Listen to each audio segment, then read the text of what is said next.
All right, good morning, everybody. What's going on? Obviously, everybody knows the news. Errol Spence suffered a torn retina. Fight with Pacquiao's off. Had the surgery yesterday. I know there's conspiracy theories out there. Oh well, they said it was his left eye, but he had a patch over his right eye. Did he pull out? Is PBC trying to get Pacquiao for two fights? This video is not about any of that. Okay, there's no conspiracy theories on this video. This is just opinion. Okay. My question is, was with or without the eye injury, was Errol Spence ready for Manny Pacquiao? I was talking to my friend Brian yesterday. Cool dude, great friend of mine, frequent listener to the podcast, right?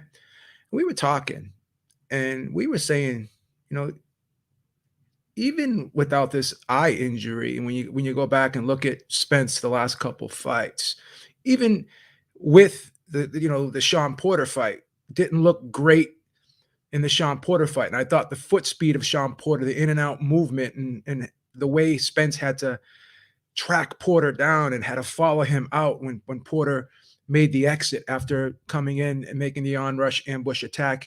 Porter would go out and reset, similar to what Manny Pacquiao did. It looked to me like that type of style and the foot speed of Sean Porter was troubling Spence. And then the fact that he couldn't get Mikey Garcia out of there, I started seeing a change. I started seeing maybe that killer instinct. I started seeing maybe the foot speed wasn't what people thought it was. He looked more of a plotter, looked more of a guy that had problems with guys that could move quick. And even in the Mikey Garcia fight, looked like he lost a little bit of his killer instinct uh, by not being able to get him out of there. But then you had the car accident. Then you had, the out of the ring type behavior with the drinking and stuff like that, and the partying. And to me, he always looked like when he was at these fights, he looked to me to be a little tipsy. He looked to me to be a little bit out of it. And then we have the car crash. So Brian and I were talking about a lot of those things, and Brian brought up a good point, and I didn't even think of this, and I kind of forgot about this. Even in the Danny Garcia fight, and obviously that was his first fight coming back after the car accident. Should we cut him some slack for that? Yeah, okay, yeah, that's fine. But in an interview he said, I wasn't right at all for that fight. Right? At the end of that fight, he said, I wasn't right at all for that fight. And that was 8 months ago. He said that. And then when you look at him doing interviews, he just, his eyes looked kind of glassy to me. And also people talk about, well, he's got that Southern draw, so he talks slow. To me, something just didn't look right with Errol Spence. Okay. And he confirmed that by saying in an interview, I wasn't right at all. So the question remains, how long wasn't he right at all? And was he right? Was he going to be right for this fight? Did he have a bad camp? I don't want to put too much into that sparring video because sparring is practice. And Calix Boxing, shout out to him. He made a point too, how the odds narrowed. And I was mentioning how the odds narrowed, how Pacquiao was like a minus 350, almost 400 when the fight was first announced. And he went down to like, excuse me, a plus 350, a plus 400. And then the odds were slashed in half, even more than half. They were down to like a plus 165, 170, right? And there's a reason for that. Oh, all the Pacquiao fans, they put all, no. There's people, these guys that make the odds, they know, right? They see things, they hear things from boxing insiders, right? This reminds me of when Pacquiao fought De La Hoya, how when that fight was first announced, De La Hoya was a huge favorite. And in similar fashion, the closer the fight came, right? What had happened was, the odds went significantly down. And Pacquiao was close to even money come fight time, right? And even myself watching that 24/7, looking at how De La Hoya looked with the black eye and looking how pale he looked and frail he looked, um, you know, he just didn't look right. And I changed my pick within the within the last 2 weeks of the fight. I said, wow, I think Pacquiao can pull this off. De La Hoya just does not look right. Now, did people see something similar in Spence for the odds to narrow like that? So my question is, was Spence, with or without the eye injury, was Spence going to be the best version of Spence? Was he going to be that Kell Brook version of Spence when he stopped Kell Brook? Was he going to be that guy for this fight? Did he have a bad camp, as Joe Calix suggested, right? Will he ever be right, as myself and Brian have questioned? Did that car accident cause some damage that was residual, that probably didn't show up immediately? But was that car accident the beginning of the end? Was it going to magnify the out of ring lifestyle? Was it going to kind of make Errol Spence not the best version of himself? Was it going to worsen him? Because I already suspected that the outer ring lifestyle was chipping away at Errol Spence's prime years. I thought that was starting to have an effect, and I think did have an effect on what we saw in the ring, how he ballooned up in between fights. I think he did have a drinking problem. I'm not sure where he is with that right now, but when you live hard and fast outside of the ring, it's going to catch up with you. You know, he's not a young guy anymore. He's into his 30s, 31, 32-ish. You can't do the same things you did in your 20s and think that you're going to be able to do it in your 30s, and you're not going to have to pay the piper with that, right? So, when you talk about torn retinas, everyone thinks, well, yeah, you get a torn retina by getting hit in the eye. No, also you get a torn retina if you bang your head real hard. The back, the retina's in the back of the eye. It could loosen that retina. So when you have a big, you have skateboarders or whatever, guys who are in any type of contact sport, they could suffer a torn retina. So it doesn't mean that you have to have direct trauma to that eye. So are we going to find out more things about Spence that could possibly have been a residual effect of that car accident? And did that car accident cause some damage that probably wasn't acute and didn't show up right away? Did it cause some damage that was started from that car accident, that the more and more he fights, these issues will be revealed? Could that have been the beginning of the end for him? Did that cause that retina to be loosened at all? Did it cause maybe minuscule minor damage that maybe the examiners missed during the the fight when he had the pre-fight examination before Garcia? Was it so minuscule that they missed it?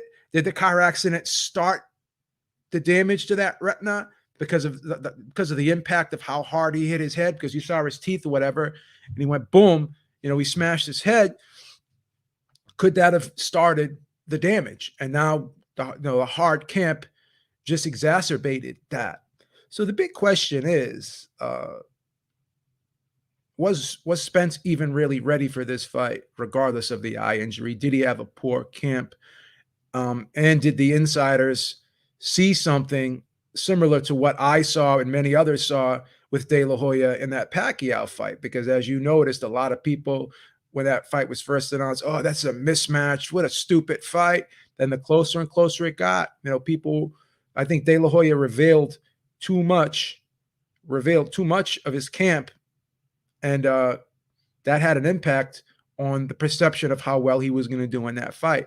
With this era of social media, we had an interview with Christy Martin, and she said, I tell these fighters, do not put your training footage on social media. Do not put your sparring on social media. Do not put any footage of you in the gym on social media, because you're basically giving away your training and tactical game plan away to your fighter. So in this era of social media, I think it's easy for people to have access and look at how fighters are looking, right? And that way it could sway people's opinions much easier than back in the day when you didn't have all this footage on social media. You didn't have, you know, people putting their life out there and having it shared over and over again, and millions of people could look at you. So it's quite possible, regardless of the eye injury or not, as I said, regardless of if Spence was going to go through with this fight or not, right? Regardless of all that, someone saw something because there was a huge shift in the odds, right? So I question how good, like Joe Calix said, I question how good his camp was. How good was he looking in camp, right? Was this going to be the best version of Spence? And if he does come back, because this is a serious injury, will he ever be that Spence we saw, that monster that we saw against Kell Brook, that seek and destroy killer that we saw against Kell Brook? Will he ever be that guy again? And even a bigger question is, this Ugas fight for Pacquiao. Pacquiao is a big favorite. He's a minus 300. Ugas is a plus 240. So the money is on Pacquiao. But Ugas is a different style than Spence. He's a guy who's got quick feet. He's a guy who moves very well. He's an orthodox fighter with with a decent right hand. And we all know, because Manny Pacquiao, not that typical southpaw, moves to his left instead of his right. Will he be walking into right hands? So this Ugas fight, to me, style-wise, presents a more difficult challenge for Pacquiao, because Pacquiao doesn't like to fight guys who are fast on their feet like himself. He doesn't like to have to go and search for guys, because Ugas is a guy who sticks and moves. He would have rather have had a guy like Spence, who was going to come right at him. So is 2 weeks going to be enough time to adjust and prepare for this style, which is a style that was never a style that you did well with in the first place? Because if you looked at the Morales fight, you looked at the Marquez fight, they were moving in and out. When Pacquiao was going back to reset before he would launch one of his ambush attacks, Marquez and Morales would follow him out. When he came forward, they would slide back and walk him into right hands. Ugas can do similar things here. Ugas is a crafty guy. Pacquiao has trouble with these crafty type fighters. So style-wise, this to me is a much tougher fight, and I think presents a different set of challenges and probably presents more challenges. And this is a fight that Pacquiao may have a lot of problems and may not look his best in. Whereas with the Spence fight, you had a guy who was going to come right at you, guy who had slower feet than you, a guy who was a southpaw. So when you move to your left, you're moving away from his power hand, which is the straight left. So this fight with 2 weeks left, right, is a much tougher challenge.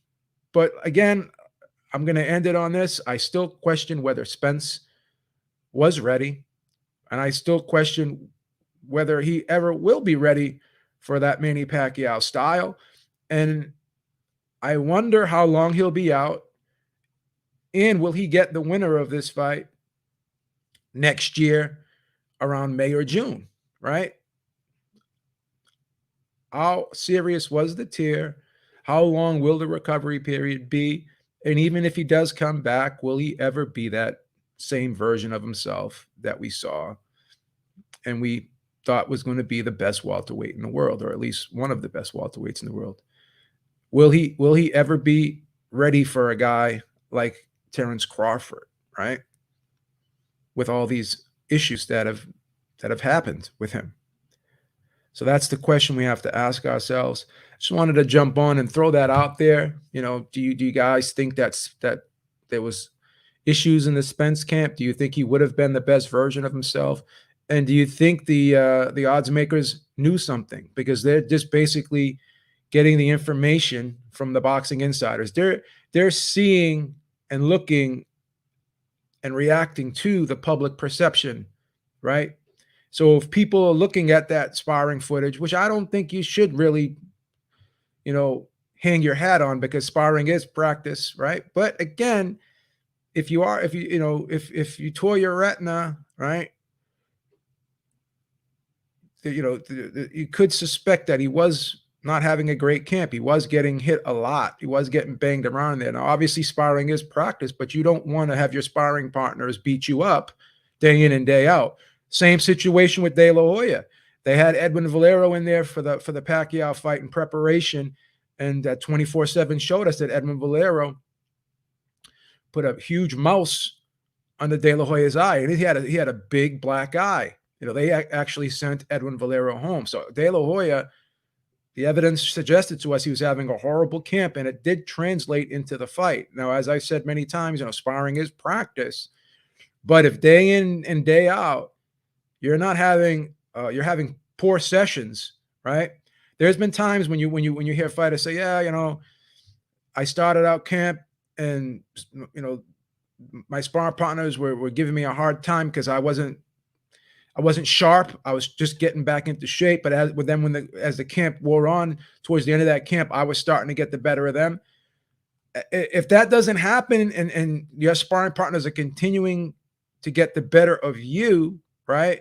I don't know how that footage got out there, but again, you got to be smart and you got to tell people, hey, man, you can't, like Christy Martin says, I don't think these guys should allow so many people in the camp. I don't think these guys should allow people to film stuff. Like when you look at Pacquiao and you look at Mayweather, you look at the Canelo, you look at the greats, you never see footage of sparring of them on the internet.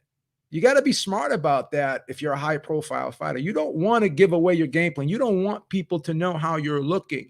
So in this, I repeat, you know, in this age of social media, I think these guys got to be smarter and, you know, on what they show to everybody and what they release to the public. So I think because of all the footage that was being put out there, and even Spence, I just don't think he looks right.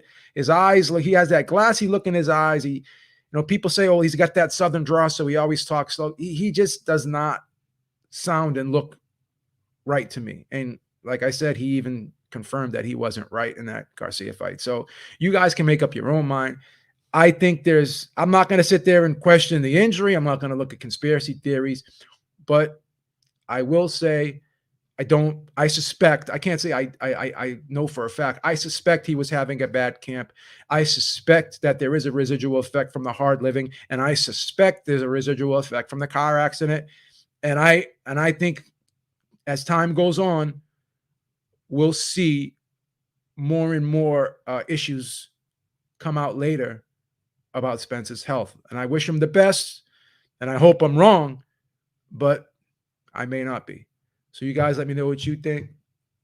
Beeb is out. Talk to y'all soon. Make sure you check out the roundtable tonight on D-Style Boxing's channel, 8 p.m. Eastern time. Make sure you check that out. And make sure you check us out, Ringside Reporter, on Sundays at 6 p.m. Eastern time, right before the Boxing Voice goes live at 7 p.m. Make sure you click the link in the description box to buy the Manscaped products. Click the Manscaped link in the description box. So you get a 20% discount if you use the code that is given to you in the description box. Help us out, support the channel, do what you can, and help us continue to grow and give you that best content. Like the video, share the video, spread the word. Ringside Reporter, tell a friend to like, share, and subscribe to this channel, and like and share this video. Till next time, Beeb out. Wish you guys all a great day and stay safe out there. Talk to y'all soon. Peace.